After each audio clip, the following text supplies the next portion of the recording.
Welcome to the Polish city of Poznan.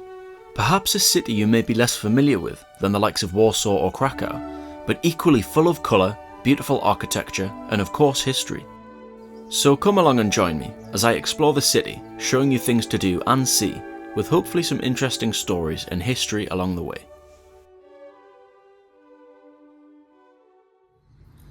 Alright now, good morning. How is this for a view from my bedroom window? The view is absolutely stunning onto the main square, as you can see. Anyway, we've got a lot of things to get through this video. I've also got a special surprise coming later. Anyway, let's get started. Let's go.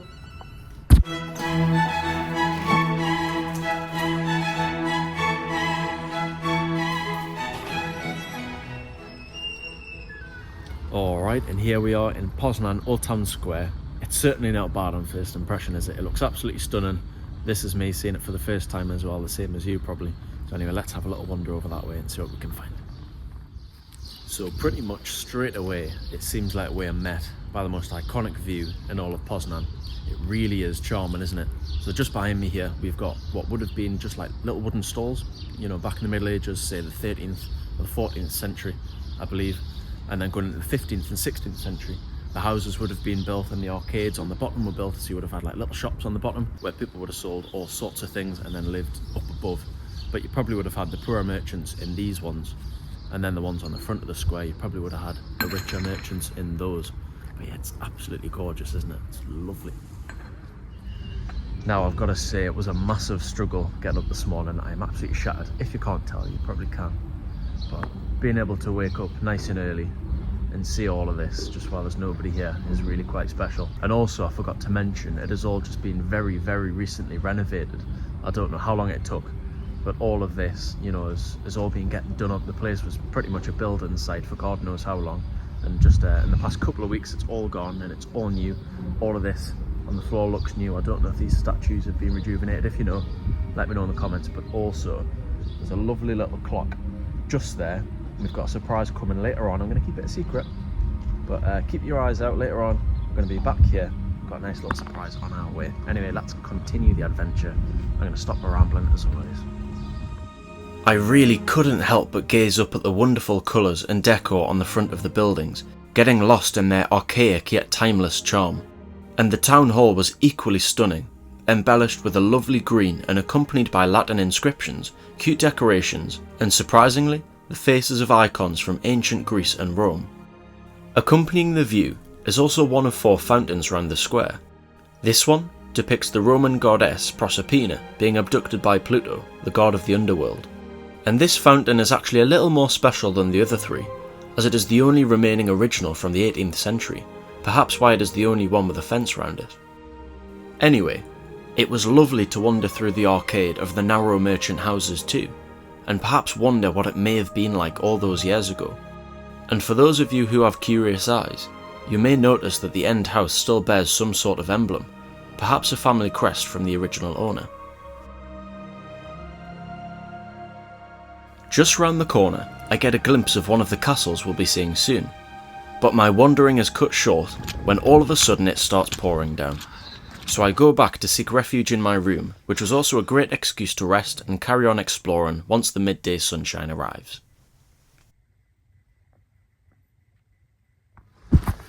Right now, I've been very naughty and ended up having a few hours nap because I was shattered. It's now about midday, 12:30, but luckily the sun is out, so the weather has changed like that.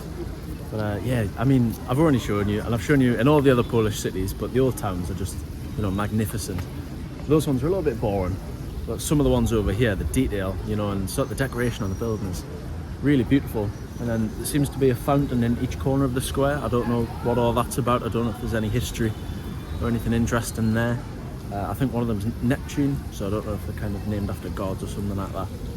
But yeah, I think it's about time we probably go around and explore. As I said, there's a few things that we've got to tick off the list today and tomorrow. It's meant to be nice and sunny tomorrow as well, so yeah, let's get on with that. And finally, it's time to move on, past this rather strangely placed post-war concrete imposter. Then I have to take one last glance of the square, now bubbling to life. And after, right round the corner is a street leading directly to the entrance of Farah Church, wrapped in this daring but delightful pink. From the outside, it gives the deceiving impression of being quite small. Though surprisingly, upon free entry, I was really pleasantly surprised by just how beautiful it was.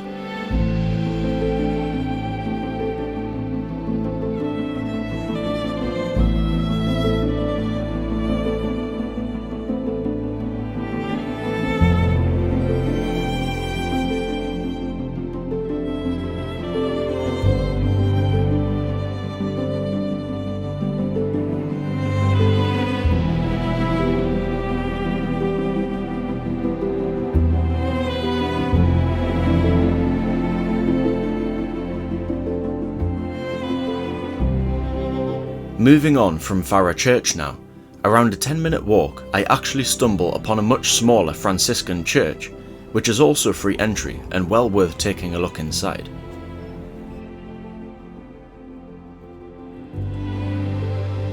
It's certainly much smaller than Farrar Church, but still well worth a free wander inside. The multitude of colour and decoration really is a sight to behold, where bundles of Baroque beauty shall impress anyone who ventures inside. And just across the road from the church is our next stop, the Royal Castle.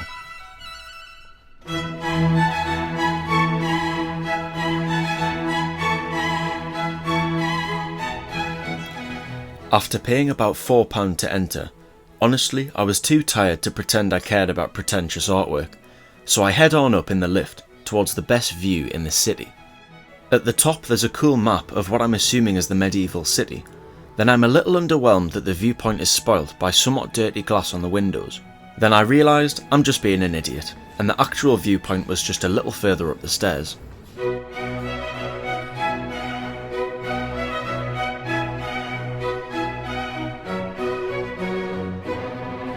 And after enjoying the wonderful views, I decide to take the stairs back down and browse the most boring exhibits of things you'd probably see at your grandma's house. And then I also find this outside, which I thought was pretty funny. Alright, and I'm just back in the main square, and look, the place has certainly come to life. It's about 3 PM, but I'm going to let you in on the plan. So I'm going to have some food, we'll have a little sit down for an hour or two, and then we've got a nice surprise coming up. I'm not going to tell you any more than that. It's probably something which you won't really find in any videos about Poznan, and you probably won't know about yourself, except for in this video. So let's go there in a couple of hours. I'll see you then. After a good rest and some food, it's finally time for a proper adventure, the kind which excites me most. Something a little naughty and less well known, which means we'll have to venture out the city only slightly. After around a 15-minute walk, we're finally there. To the most amazing shopping centre I think I've ever seen. Ha! I'm just kidding you, silly Billy. The real point of interest is only 10 minutes or so away, and eventually, I make it to Poznan's abandoned football stadium. The ground once held an impressive 60,000 spectators, only now to be left forgotten with the passage of time. All of the entrances are fenced off, and so entering would be classed as trespassing, so there's absolutely no way you'd catch me breaking the rules to sneak inside. And after I climb through a lovely Ben-sized hole in the fence, I soon realise a place that was once brimming with life has been reclaimed by the natural world. Though traces of humanity do still remain, I make my way down the old stand, where people would have sat on benches, though the wood has long rotted away. Manoeuvring my way through the greenery, I finally get a glimpse onto the pitch. Though my excitement is somewhat stifled by caution, as I remember some homeless people have sought refuge in the changing rooms. And surprisingly, the goalposts still remain, likely from when the stadium was abandoned over 40 years ago. But the stadium's history does go back much further than that. It was originally built in the 1920s, but soon after that the stadium was evacuated and deemed unsafe as the stands began to buckle under the weight of spectators. Then, the Nazi invasion of Poland put plans of reconstruction on hold, when sadly the ground actually became the site of a forced labour camp for Poznan's Jewish population. And shockingly, attempted escapees were hung to send a message against defiance. To be honest, it was hard for me to imagine the passing of such a polarised history on this very field. from joy and community to agony and isolation. And now it is all seemingly lay here, overgrown, abandoned and forgotten. It's rather odd how a place can have such a powerful and conflicting past, yet still be swallowed up by the ceaseless elapse of nature itself.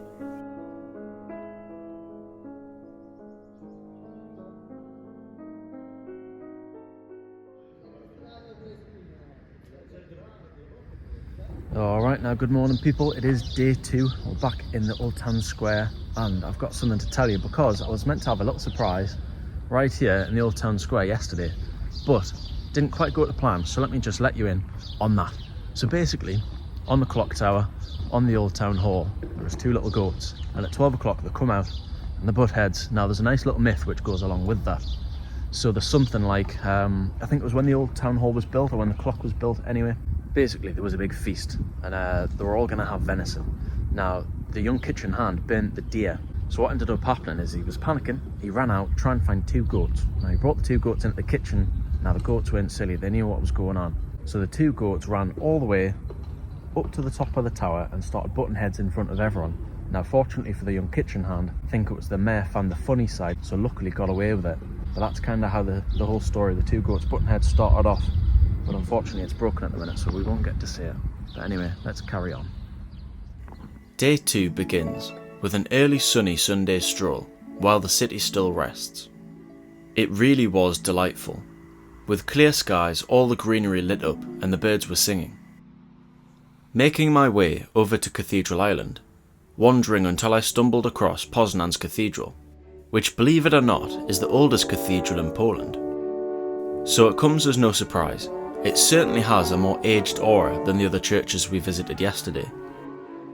I think there is usually a small entry fee to go inside too, but as it was an early Sunday morning, I freely wandered on in before Mass. The church did almost feel bare inside in comparison, but even the grandness of the nave and simplicity of the brickwork was still impressive. Oh, and here's some pretty drone shots.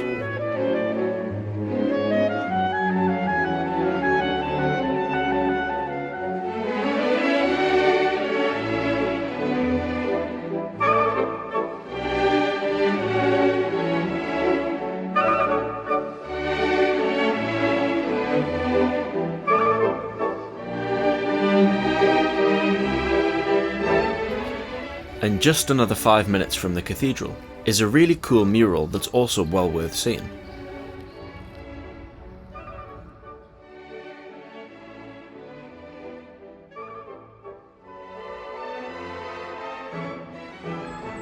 Right now, I'm just on my way into one of the parks, and I'm just walking through here, and this lovely little red squirrel just runs right in front of me. Now that's only the 2nd time I've ever seen one in my whole life. It was so cute, so I just sat and watched it for a little bit, but I didn't get it on video, but I put a little photo in there, just as proof. As my time in Poznan is coming to a close, I only have a few things left on my list. But for now, I'm walking into Park Cytadela, where I find one of the strangest sculptures I've probably ever seen. And then I find a lovely little park, where it was the perfect spot to just slow down and enjoy the sunshine.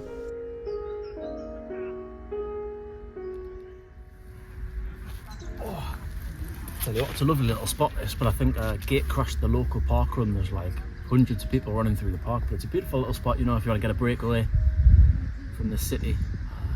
It's Saturday morning, so there's a few people having a stroll. There's a couple of lasses there with their yoga mats, so it's a lovely little spot, nice and quiet. Probably gets busy through the day later on, especially when it's sunny. So anyway, we've got one more thing later on still to check off the list, which I'm quite excited for, so let's go and do that. As I make my way over to the next museum inside the park, I pass by all sorts of interesting remains. It seems as though it was all mostly part of a fortress built in the 19th century under Prussian rule. But you should know me better than that by now. It's the World War II history which interests me most. Well, funnily enough, Poznan was declared by Hitler himself to be a Festung, or in other words, a fortress to be held at all costs, until death. and the last stand of the city, then called Poznan, was in this very fortress located in the park. And somewhere nearby, public executions of trialed Nazis were also held in 1946, with as many as 15,000 local people watching. And now I arrive at the museum, which, surprise surprise, is also World War II themed. Now it's quite hard to, but imagine that thing coming towards you in battle, you'd be absolutely shitting yourself. Now that one's from World War II, I think it's had 46 tons, absolutely massive. And then we've got some two slightly more modern ones, I think from the 50s and 60s, but really cool to see. You don't realise just how big they are. But anyway, let's head inside the museum and see what else they've got. I'm not gonna lie, at this point I was actually getting a little bit burnt out, so it was hard to really enjoy things, never mind more information and history. But I actually surprisingly really enjoyed this museum and would recommend a visit. Apparently everything was authentic, but it was really cool to see things like the uniforms and what soldiers would have looked like in full kit.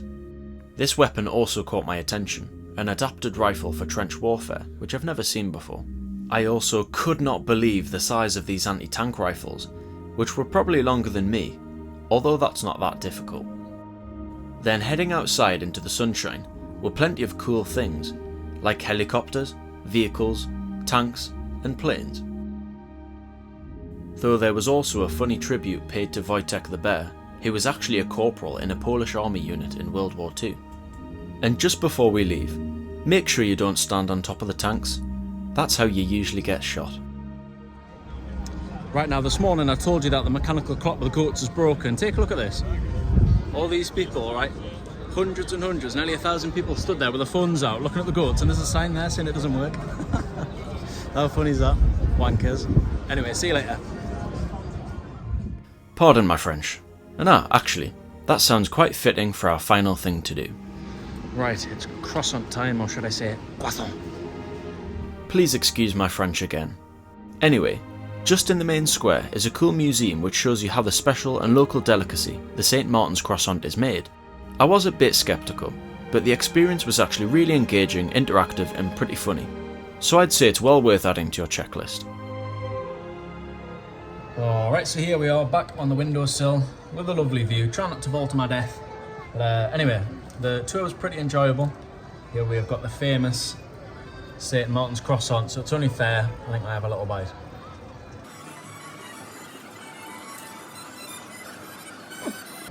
It's actually pretty tasty. I didn't expect to enjoy it because it's got peanuts on. But anyway, that is another city ticked off the list. Fuck the croissant. More importantly, got another fridge magnet, haven't I? It's another city ticked off. Another video done. If you enjoyed this one, please let me know, leave a comment. As always, they're very much appreciated. And I've got like so many videos for other cities. I've got Krakow, I've got Gdansk, I'm sorry, right, but why is my alarm going off there? That is the worst possible timing in my intro. But anyway, let's go again. I've got a video for Krakow, I've got a video for Gdansk, two for Wrocław, I've got one for the salt mine, one for Auschwitz. There's too many to keep track of. But anyway, go and watch those. I've got loads of other videos in Europe of beautiful places. Come along and join me with those. Click subscribe if you enjoyed it. Take care. Goodbye.